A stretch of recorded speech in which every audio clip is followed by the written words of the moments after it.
morning, all you beautiful people. Good morning. Welcome to church this beautiful Sunday morning. I have been talking with God, and He's been talking to me, and now I don't need that kind of medicine. I believe it's possible to talk to God. I used to say that, and people used to think I was schizophrenic, but I don't believe so. But if you want to think I am, that's fine by you. But I do feel like I have a close relationship with God, which interferes with my mental health training, because, you know, when you talk to people you can't see, it makes the people wonder sometimes. But I want to talk to you a little bit about church maturity, getting along with each other, and learning to love and be together. And some of that came together because my wife and I have been married for 34 years in one setting. And we made that vow to each other till death do us part, and sometimes we think that's the goal. Other times we kind of bear on the love part. And so I'm going to do something fun with her down at Kissimmee, Florida. We're going to go down there and play in the fun park water singing, and we might do the Mickey Mouse thing, we don't know. But with that said, you know, in our house sometimes we all long for unity, right? And we want unity in our house, but I think we want more than unity. I asked a wonderful professor one day, he said, is unity that important in church? Or is there more to it than that? He said, well, you know, you could take two cats and tie them by the tails and chuck them over a wash line, and you'll have unity, but you're not going to have harmony. Think about it. And then the SPCA got upset with me with that one. You might try and get those cats down. You might have some special gloves for that one. So Paul is where we're going to go for our lesson today, because Paul had learned this the hard way. Paul was a Jew of the Jews. He was the Hebrew of the Hebrews. He was Mr. Christian extraordinaire. He was Mr. Jew extraordinaire. He was the go-to man. In fact, he was such a good Jew, he knew how to kill Christians. Think about it. And he didn't just kill them, he actually murdered them. He didn't even have to have a reason to kill them. In fact, he stood there and held the coats. Go ahead.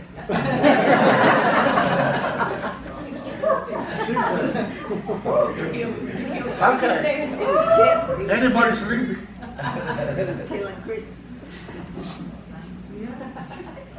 Okay. Anyway, so he was a difficult person to get along with on all levels. Then his conversion took place, and you would think once you can become and you give your heart to Jesus and you get knocked off a donkey and Jesus says, why are you persecuting me, your whole attitude would change. But he didn't. He was still hard-headed and difficult, and could I say ornery to get along with when he became a Christian. Which means when he was in the church, there were people that had a hard time with him. How do we know this? He went on a missionary trip, and he told his friend Barnabas, can't take this fella. He doesn't even know how to show up on time. I want nothing to do with Anthony. He's terrible. In fact, he's not even belong in the church. And they split ways. Paul was such a difficult leader that at times when he preached, they locked him up. Now, I don't know about you, but if I did church and they kept locking me up, they could have appointed me. I mean, I don't know what he said in those sermons, but he sure got people ornery. A couple of times they left him for dead. One or two times they chucked him off a boat and left him to drown. One time they were surprised he got bitten by a snake. Nothing to do with, you know, anyway. And he was difficult to get along with. In fact, when he wrote his letters, he'd say, I'm Paul the Apostle. I'm the man in charge. I'm writing the letter, and you need to listen and follow me. I'm the man. And at the end of his life, it starts to sink in. The man's in prison. Not any prison, the prison in Rome, guarded by the toughest of the toughest police, the imperial guard. And he's free to write letters, he's free to have visitors, but he has no freedom. So finally, his little attitude starts to change. So you would think, people are all lovey-dovey when they become Christian, like bunnies and honey. They're not. We have some really ornery leaders, like Paul. But even they can change. So at the end of his life, Paul's getting ready to be put to death for being a Christian. And he writes these words. I therefore, by the way, this is Ephesians chapter 4, verse 1, just like up there. If you've got an iTab or your iPhone or whatever, you want to fact check me or make sure I'm reading the right stuff, feel free, this is the time to do it. If you're old school, pull out your Bible, flip to page Ephesians chapter 4, verse 1. I therefore, the prisoner in the Lord, beg you to lead a life worthy of the calling to which you have been called. So no longer is he called himself an apostle or the man in charge. And then he says, with all humility, took him a lifetime to learn that word, and gentleness, with patience, bearing with one another in love, making every effort to maintain unity of the Spirit in the bond of peace. See the word unity there? And then they add Spirit and bond of peace. Therefore, in one body and one Spirit, just as we were called to the one hope of your calling, one Lord, one faith, one baptism, one God and Father of all, who is above all and through all. Then a little while later on he goes and he says, therefore we ascend to high places.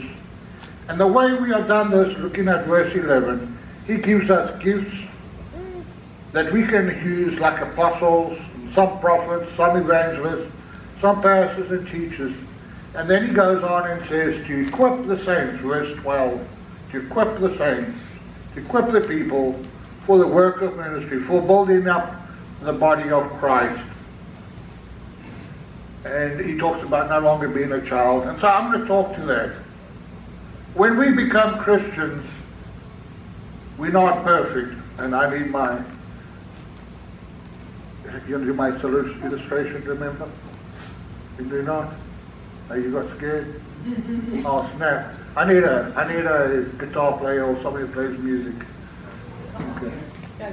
Okay, and while you're getting ready, I want you to think about, that's all right, the children, it's no big deal. It happens all the time.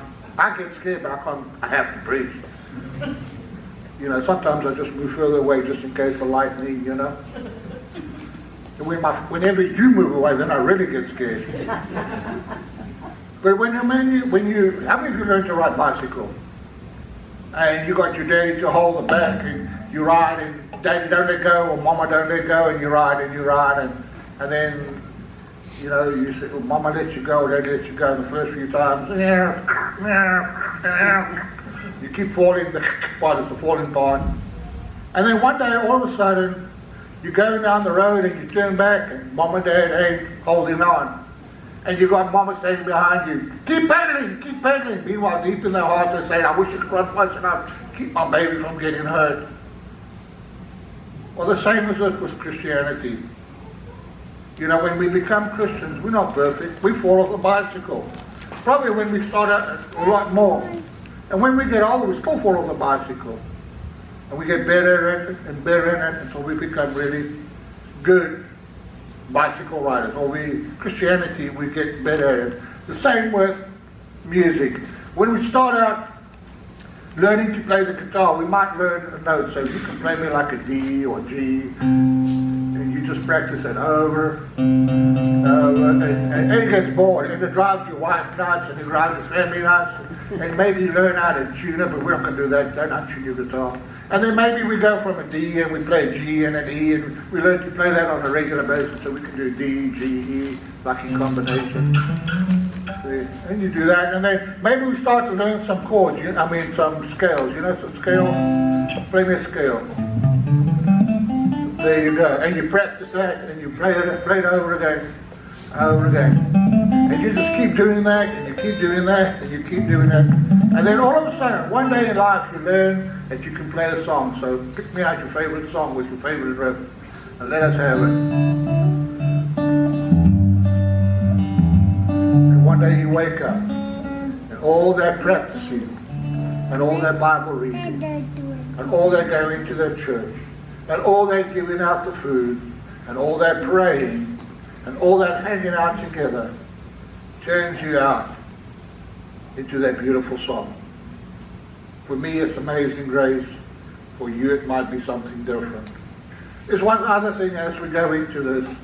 Now, I don't know about that guitar. It might have any problems, but my little Ovation, when I bought it for $20 from the pawn shop, and it's not the one you're thinking, it's the one where they sell stuff. It's not where they sell the nasty stuff, it's where they sell the old stuff that people turned in. I've got to say that because I can't say the word right.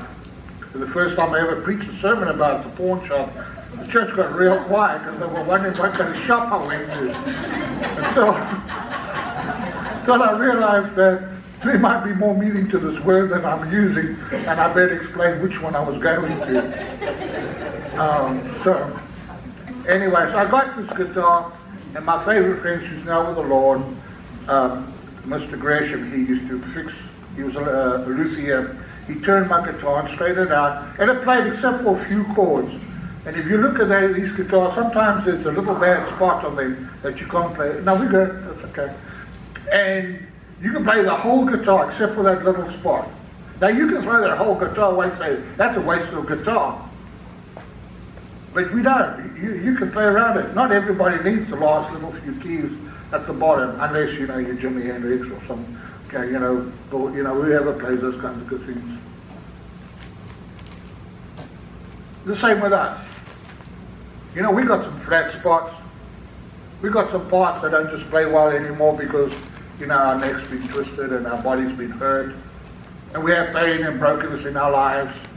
And so when we get to that part in our life, there's a little ripple, and it doesn't sound good. But God doesn't stop using us any more than we stop using our little guitar. Why?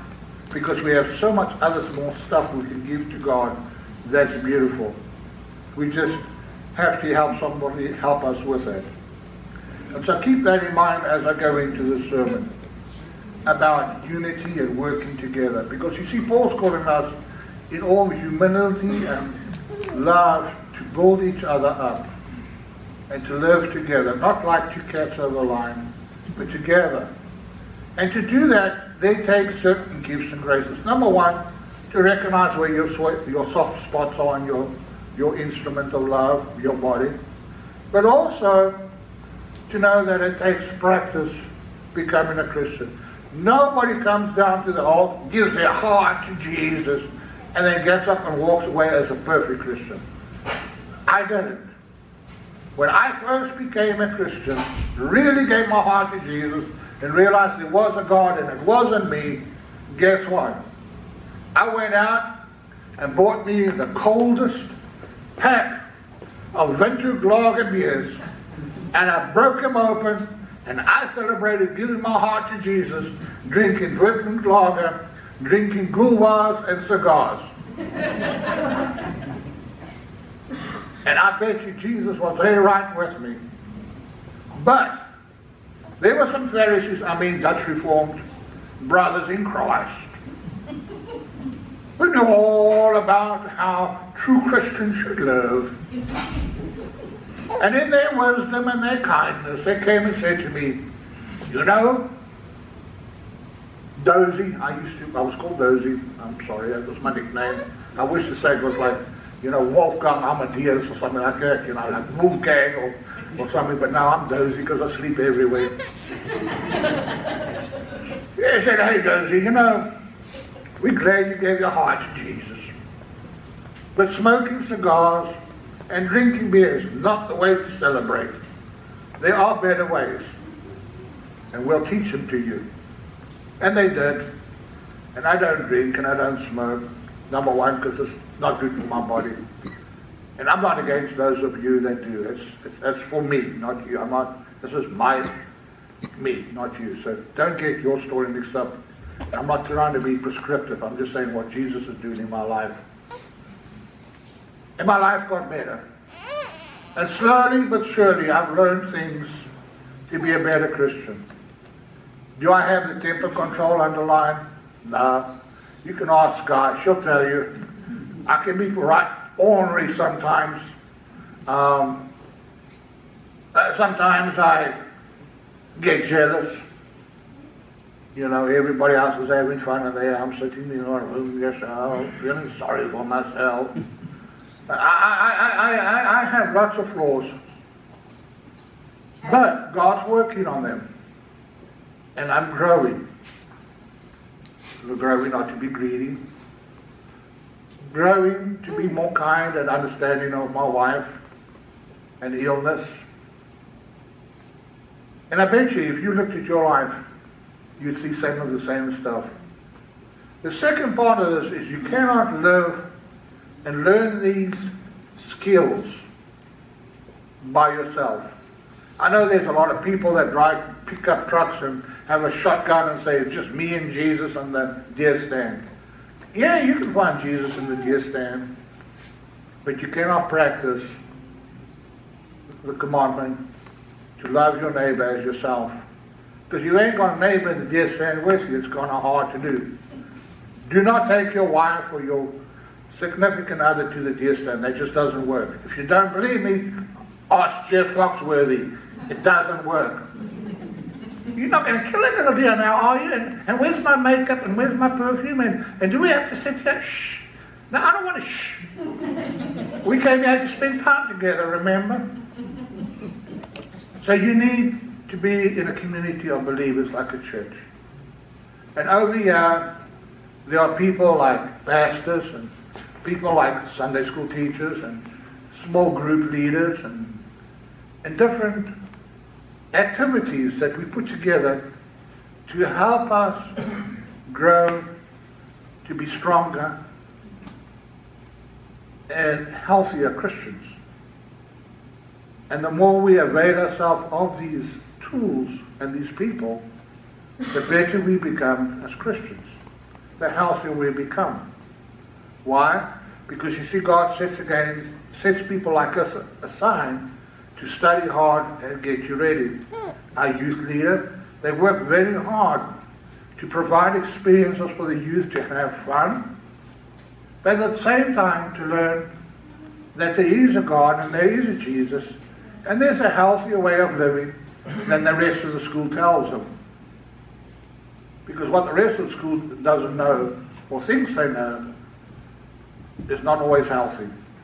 The same for the young adults, the same for us slightly well-developed adults, and some of us that are a wee bit on the senior side. Secondly, there are also people that provide prophecy. There are people that provide music. There are people that provide ways we can serve others. And it's important to share your faith and sing it. It's important because it helps you get out all the toxics. It's important for us to serve other people. Because you see, if you just get good stuff all the time, then you think that's the way life is all about. You know, if you go to Christmas and all you ever do is get Christmas gifts, and you never ever give something, you're missing out on something important. The joy of giving somebody and knowing that you give them something and they cannot return that gift. There's just something awesome about it. In fact, they've done medical research, and Dr. Menninger, the founder of one of the biggest mental health institutions in America many years ago, said, you know why people are narcissistic and people are sick mentally and emotionally? It's because they're so narcissistic. It's all about themselves. And he said, if you know, most people will stop just thinking about themselves and do something for others, they will find out that their life is a lot better, because you will have those endorphins kicking, and you will learn that there's more to life than yourself. And when you start helping others that are broken, it will make your life different. It's like paying it forward.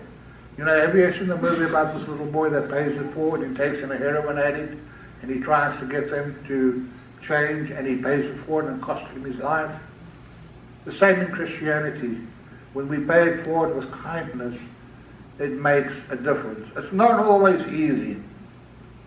As a young boy in high school, my best friend grew up with me, and he grew up, I don't know any other way polite to say it. If I say it incorrect politically, forgive me, but he turned out to be gay. He was my best friend. And people picked on him, and people tried to bully him. I was a rugby captain. All these muscles were all up here. And I had a temper. And I liked to smoke, and I was a bad boy, because I was ornery. So he became my best friend, and in elementary school all the way through high school. What people didn't know was this boy could write. His grammar and his intelligence was above mine. My IQ was about 135, he was above that, about 165. He was a genius. Very kind, loving person. Couldn't understand the pain and hurt that people were bearing on him. So I used to stop people from being mean to him. Me being dyslexic, he helped me to pass high school. He helped me with my English. He helped me with my Afrikaans. He helped me with my math. And in that weird, strange relationship, we got through school. Was it easy? No, because people called us all sorts of mean and ugly names. In fact, a couple of months ago, some lady from Canada that went to school with me said, "Were you gay?" And I said, "No, you got the wrong one. That was my best friend." "But you hung out with him." "Yeah, but he was my best friend." "Oh, I'm married. It's not me, but he's my best friend. And he will always be my friend. And I will never ever disown him. Just won't. Because of what he did for me in my life." What I'm saying is, sometimes when you take a stand for your friend, sometimes when you take a stand for what you think is right, sometimes when you take a stand to love people and to be kind to them, you will get some hard hits in the way you live your life. And it takes a community like a church to allow you to come in and get healing and love. So when you go out into this cruel world, you're rearmed and you're revamped and you're refilled with the spirit of love that you can give out. I don't know how people can make it in a world without a community like this. I don't know how people can make it in a world without a God like mine, a God that loves us in spite of our flat spots, a God that loves us and is going to teach us and make us into beautiful instruments of music. And so this morning, I believe, like we always do on a regular basis, we get to participate in communion. The first thing I'd like to point out, like it was mentioned, in our church, communion is an open exercise. All we ask